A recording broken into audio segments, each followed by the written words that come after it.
Well, we are here with Mr. Andreas Antonopoulos, a world-renowned expert on Bitcoin. Welcome to Poland, sir. How are you liking it so far? Oh, it's been a real pleasure. I'd never been to Poland before, so I'm getting to see it for the first time, which has been exciting.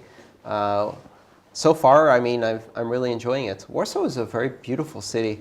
There's wide avenues, lots of green, lots of trees. I think I also have a good time of the year to visit. Absolutely. I'm sure it gets much colder in the winter, but right now, springtime, it's beautiful. Yeah, it's pretty nice. In your talk, you drew a comparison to gentrification when talking about the risks associated with excessive government involvement in regulating Bitcoin. Yes. I would like to find out if gentrification, in a way, isn't inevitable, as it happened in with Facebook. And like you said, you could post Nazi pictures on Facebook. You used to be able to do that. Nowadays, not so much. I'm not saying that's a good thing, but it's a sign. Is it a sign of things to come for Bitcoin? Should it catch on broadly? I don't think so. I think, in fact, one of the characteristics of cryptocurrencies that is different, and one of the reasons why this technology is different and interesting, is because the primary effect of decentralization is to make it very difficult to control and co-opt and gentrify these types of systems. So I think it's going to be much more difficult to let's say, sterilize Bitcoin and turn it into a sanitized, corporately market-tested version. People will build cryptocurrencies like that. They will build Facebook coin, and they'll build government coin, and they'll try to present it as a better alternative, right? Right. You know, it's safe and clean and all of those things. Which, you know, doesn't really achieve anything because we already have digital currencies like that. Most of our currencies are like that. What's interesting about cryptocurrencies is that they're different. And I think they resist this tendency for gentrification, as I would put it. We'll see. But even if that does end up happening, the entire space of cryptocurrencies now is very varied. So if it happens to one cryptocurrency, other cryptocurrencies may work around. And a lot of the people who are attracted to some of the principles of decentralization, they will find alternatives to move to. And the space is wide open. And anyone with a basic understanding of programming can build their own system to express those principles, which means that there will always be space for the things that made me attracted to cryptocurrencies in the beginning, and especially Bitcoin, no matter what happens with corporate involvement or government regulation. Right. If you said on multiple occasions, Bitcoin is unstoppable, if for no other reason, it's for the reason that there's your book, right? Mastering Bitcoin. I don't think that's the reason it's unstoppable, but it certainly helps. Well, it's one of the reasons. It helps teach people how to build systems like that, which means that one of the interesting things is that Bitcoin is an idea. It's not just a technology. And so even if you were able to change that one network, people can build the same idea on a different network. From scratch, anybody in the world. So, you know, so the idea of a fully decentralized cryptocurrency that's accessible to everyone and that follows sound monetary principles, it's unstoppable. And it's not just Bitcoin. I think the same thing applies to open source smart contracts in Ethereum, or open source privacy coins, or open source resource sharing coins where you can share your Wi-Fi, your storage, your CPU capacity. There are many different domains in which these blockchain and cryptocurrency-based systems will continue to exist. And people can just keep rebuilding the idea in different variations. Right. We are right now in Poland dealing with a situation where banks are, withdrawing from contracts with people associated with Bitcoin trading. When this fight sometime in the future comes to a head and it becomes more severe.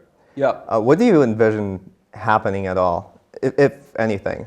Like government-wise, what could they, let me say, stoop to perhaps try to stop it, to put an end to Bitcoin and this constant evasion that you spoke about? I think what we're going to hear a lot more negative propaganda.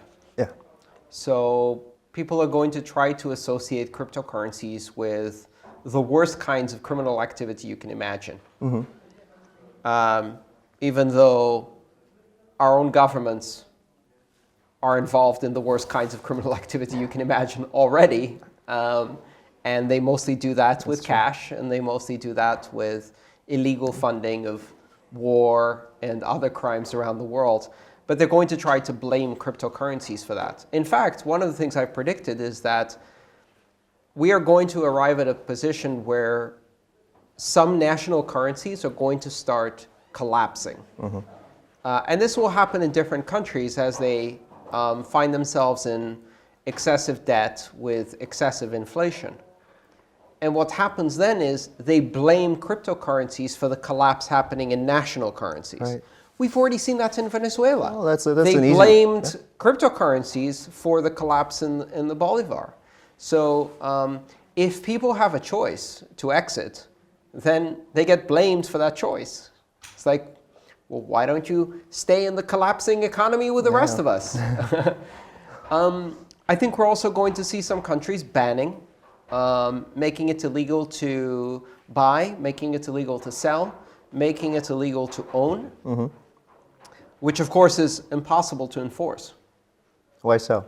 Because people can meet on the street and change They can. cash. Yes. And for a while, because eventually the problem you'll have is that nobody will accept cash for very valuable cryptocurrency. They won't give you the very valuable cryptocurrency for worthless cash, which is what happens in places where you have hyperinflation, right?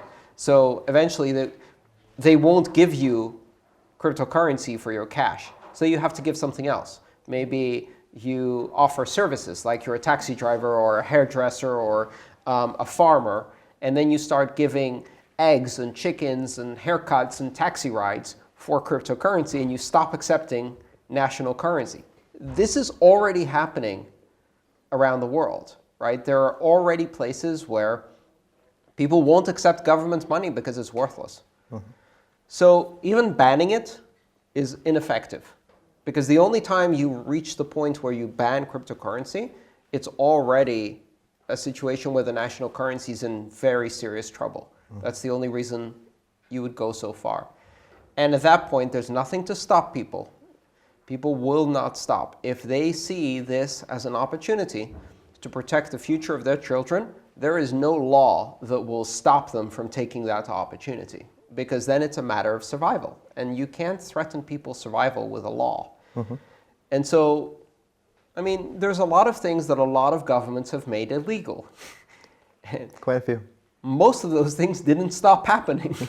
So I think the same thing applies to cryptocurrencies, because people understand intuitively that there's a difference between illegal and unjust, between illegal and immoral. And if the law itself is immoral, and the thing you're trying to do, which is protect your family, is moral, it doesn't matter if it's illegal, right? So in that case, I think banning doesn't work. Propaganda doesn't work.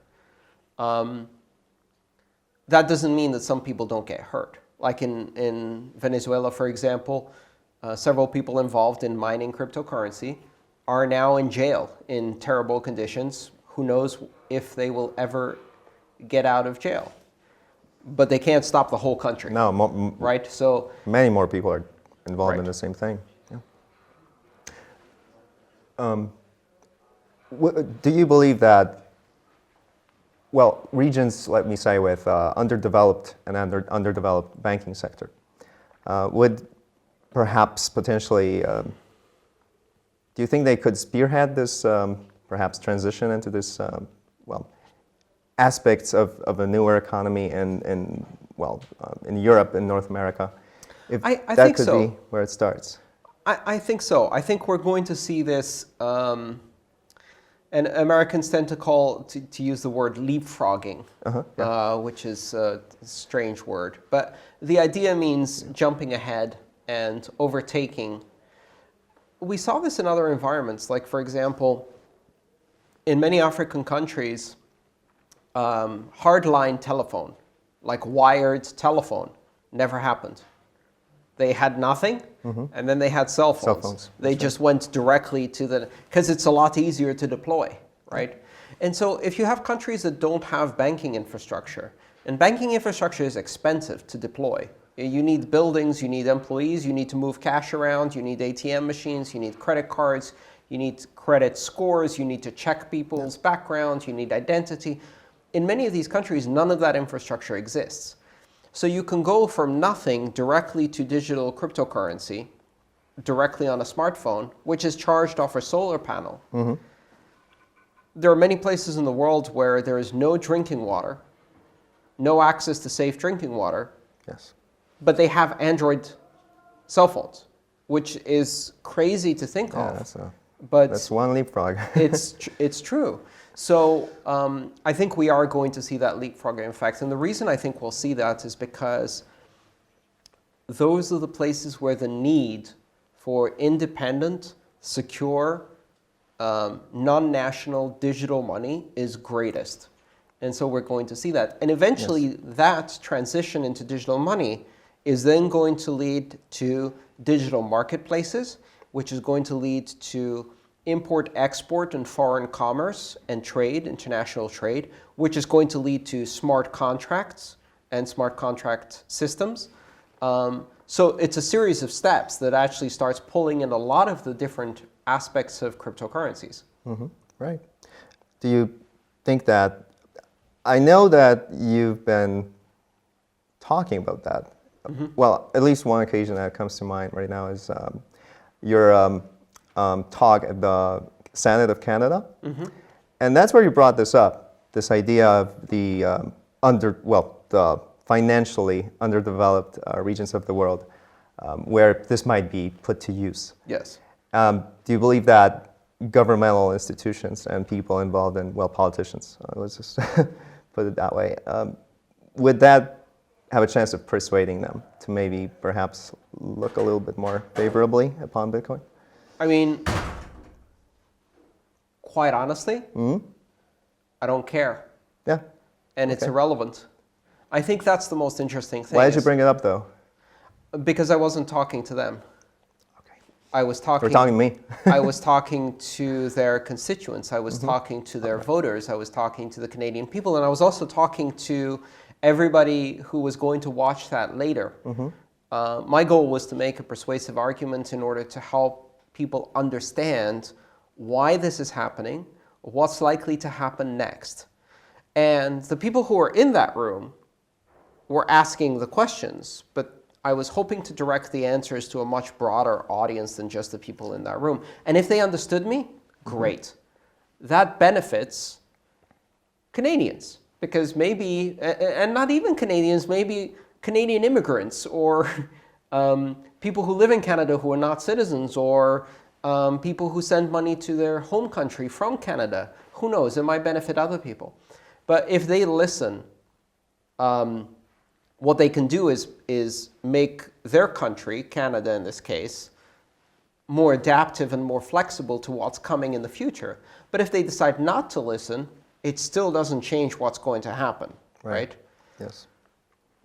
I think I'm not trying to predict the future exactly or try to understand what's going to happen precisely. But what I'm trying to say is this is the direction we're heading, right?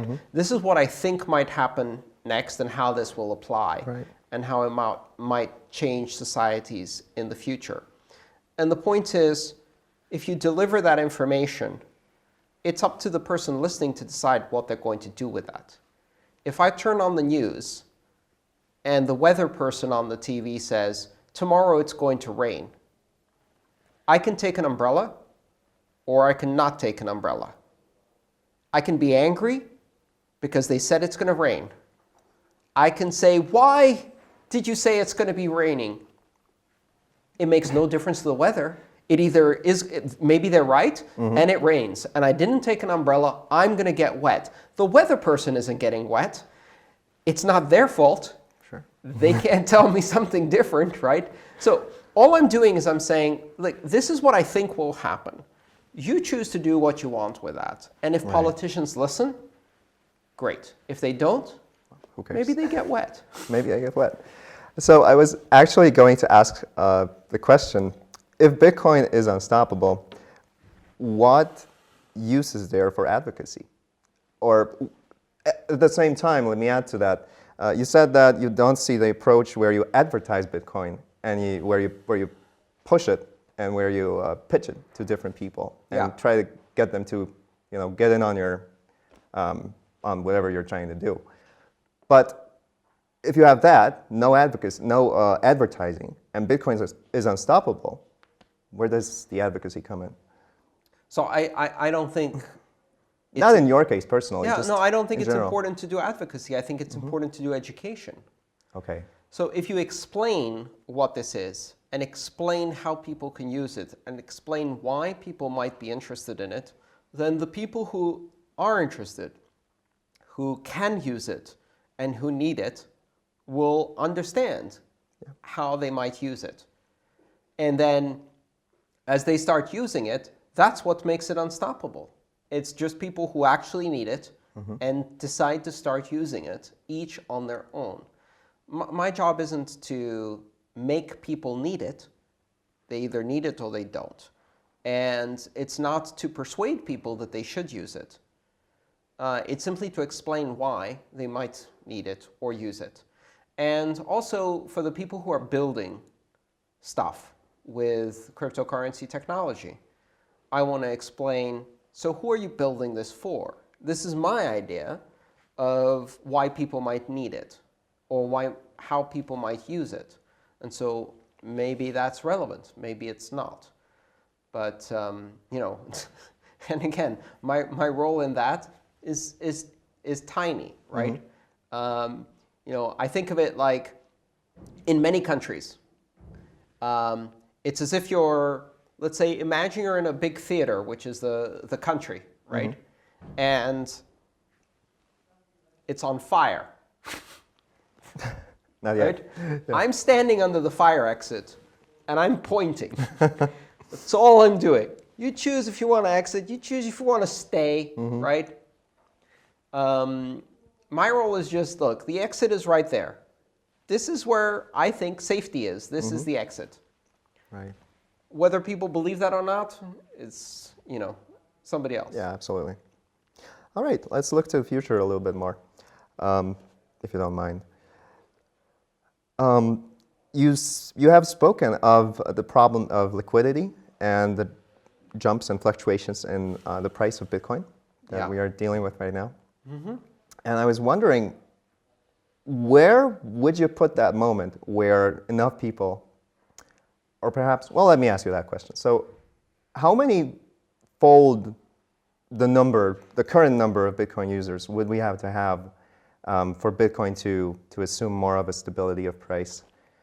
And, for all those businesses that are possible, but it's too early for them to become possible. Well, I think right now there's probably 20, maybe 25 million people involved in this technology. At the absolute maximum, maybe 35, right? Yeah. So what is that?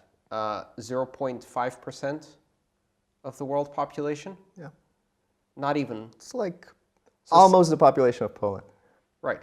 Minus so 3 very, very small percentage of the population of the world. Yes. It's also a very small part of the overall economic activity. So it's also not just how many people, but also what level of economic activity, volume, transactions, amounts, right? Yes. If you have a business that is using cryptocurrencies every day, they're buying, they're selling, they're buying, they're selling, they're transmitting, they're receiving cryptocurrency for income. They're sending cryptocurrency to pay their expenses or to pay their employees. That kind of activity provides stability to the system, right? Because they have to think about long-term projections. They're going to be more sensitive to price fluctuations. The more of that activity you have, the more velocity in the economy, the harder it is to shift that economy. It's to me, I think of it in terms of physics, right? Yeah, so momentum. Momentum, yeah. Right. It's like there's a big difference if you drive the fire truck full of water or empty, right? Yes, there is. If you drive it too fast, it's full of water. You try to turn, it's not turning. It's going to keep going straight, right? That momentum, that inertia in an economy is price stability, right? It takes a lot of effort to change direction in the price. It's the reason why currencies like the euro and the dollar are stable. It has nothing to do with the government deciding for them to be stable. It has nothing to do with setting rules or having control over the stability of the currency, because none of the governments have control over it. It's simply that if you have a currency that has daily trading of 300, 400, 500 million people behind it, and trade activity of an economy that has, I don't know, 50 trillion units of currency per year, that creates enormous inertia. So in those terms, Bitcoin is tiny. Like the entire cryptocurrency space is tiny. 1992. Yes, right? and maybe not even in terms of how it compares to the internet, maybe 1992, but we have to have more perspective here. It seems huge and everybody knows about it, but how many people are actually using it day to day? If you just buy a tiny bit and you park it and you hold, that's great. That's an investment. It's something. You now have a participation in the economy, but you're not going to create economic stability simply by holding, right? You have to use it as part of your business. You have to use it as part of your daily life. Right. And that takes time. So a lot of people say economic activity will happen when there is stability. But it's the other way around. It's not possible. Stability will happen when there's more economic activity. And people who are comfortable doing economic activity when it's a bit unstable, because sometimes that's not too bad, actually. You might get some investment gains. They create more stability by doing economic activity, which brings more people who do more economic activity, et cetera. Right. But whether that happens or not, who knows? I mean, we're going to find out. The other thing to realize is one of the difficulties with this is Bitcoin is bootstrapping or has already bootstrapped a global economy. This has never happened before. The closest comparison to that is the US dollar. And that's because that's used in dozens and dozens of countries, not just in the US. And it's used for primary trade between countries. It's used as the world reserve currency. Yeah, the world reserve, yeah. And through the history of humanity, there's always been some world reserve currency. It was, the French franc, the Spanish doubloon. We've gone through many different empires which had their own currency. Bitcoin is the first currency without an empire. And it's bootstrapping a global economy, right? And in terms of a global economy, it's tiny. So, if you think about how much economic activity does the entire globe have to have for this to be stable, we're so early still. I think we're going to see a lot more happen in this space. And in the meantime, it's not going to be stable. And that's okay. Yeah. All right, what are the most serious barriers to entry for people who might be interested in Bitcoin but aren't because, what might be the main reasons for that? I think there's a couple of different barriers to entry. The first one is a lack of financial education. I've visited many different countries in the world, and I've had my own experience, going to school in Greece and having a university education in England. I was never taught about money properly. And I don't think that's a problem with a Greek education system. Everybody I talk to in every country I go to has never been taught anything about what money is, how it works, what inflation is, how savings work, how compound interest works, how investment works. Most people have no idea how any of these things work. You'd think that one of the most important technologies that impacts our life every single day would be something worth teaching.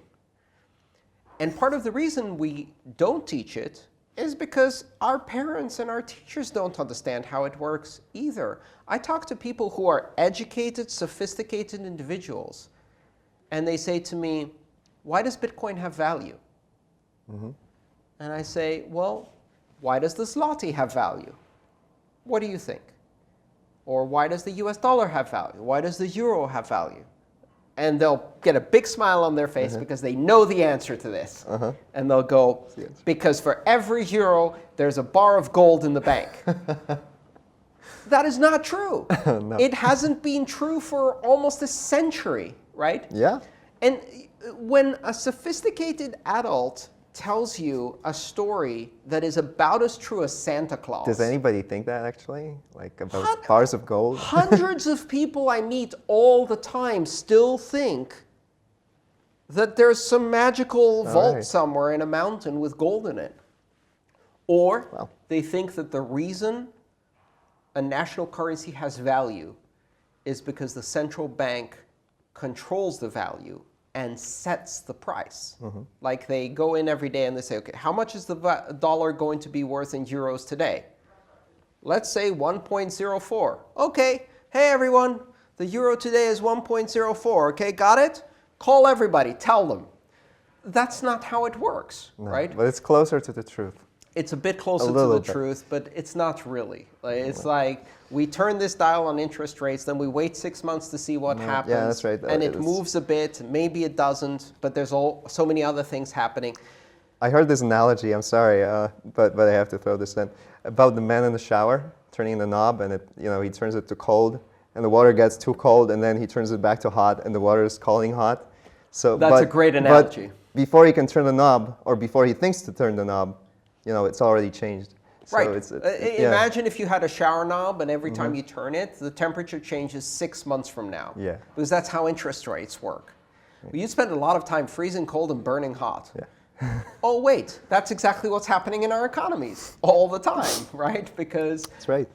It's very difficult to get that kind of delayed response. Imagine, in fact, if you turn the knob and 6 months later, the temperature of the water you get depends on how everybody else in your building turned the knob 6 months ago. Yeah, because that's more like it. There's a lot of other factors. So I think the lack of financial education is a very big problem. Because if people don't understand money, they don't understand what can be wrong with money or what can go wrong with money. They don't understand how money could be different or changed or improved. They don't understand why you can have private digital money like cryptocurrencies and it still works or has certain properties. And so first, people don't understand money. Secondly, we have to face the facts. This is a complex technology and it represents a significant change in how money works. Right. And people are not happy with change. They want things to be the same as when they were growing up, and they're more comfortable in a world where few things change, right? And so if you tell them, great, whatever you've been used to for the last 30, 40 years of your life, we're going to stop doing it that way. We're going to do something completely new. They're like, come on, I'm just getting used to my last iPhone. Now you're telling me you want me to remember more passwords? I have to relearn money? So that's that. People are reluctant to change. The third thing, I think, is, quite honestly, cryptocurrency technology sucks. Right now, it's very difficult to use. And that's because we don't yet have the technological maturity. The wallets are complicated. The user interfaces are complicated. There's a lot of new words to learn. There's a lot of new concepts to learn. People don't understand. I mean, obviously, they don't understand cryptography, but they don't even understand the difference between a key and a wallet, right? And those are things that can be taught over time, but we also have to improve the technology to make it easier to understand. If you have a wallet and it's easy to understand, it should also be easy to do things securely. So if you think that if I do A, B will happen, and the wallet makes sure that if you do A, B happens, and B is the most secure thing you could do, then it's helping you. Yes. But if you do A and then it does something Who knows completely what? different and it's not secure, then you lose the ability to interact with that system, right? Right now, it's too difficult. It's too difficult to use cryptocurrency wallets. It's too difficult to use exchanges. It's too difficult to use merchant systems. It's too difficult to buy things online, which means that the people who are using it right now are like heroes of knowledge and training, right? Yeah, necessarily. And most of the time, it's because they really need it, so they're willing to do the extra work required to learn. Like, Yes. I've met people, for example, when I traveled to Argentina, who were not technology related, who were not even particularly technical, and they worked really hard to learn how to use Bitcoin in 2012, 2013, when it was very, very difficult. And in order to buy it or sell it or use it, you had to try a lot. It was very difficult, very weird. The reason they tried so hard is because they really needed it, right? Because their economic situation and their currency was a mess, and it is again now. Yeah. So all of these factors need to change. We need to do better financial education in schools, in universities, in high schools. We need to improve the technology to make it more intuitive. We need to explain the information better. And eventually people will discover whether they need this and try to use it. Right. Wonderful. Well, good luck on further doing that good work of educating people. Thank you. I have a lot of fun doing it. Excellent. This interview will be available at our website, cryptoedge.eu. We will also publish information about Poland in English, just Poland-oriented information and news. You're welcome to visit us at cryptoedge.eu. Thank you so much. It's been a pleasure. Thank you very much. Thank It was you. a real pleasure. Thank you. Thank you.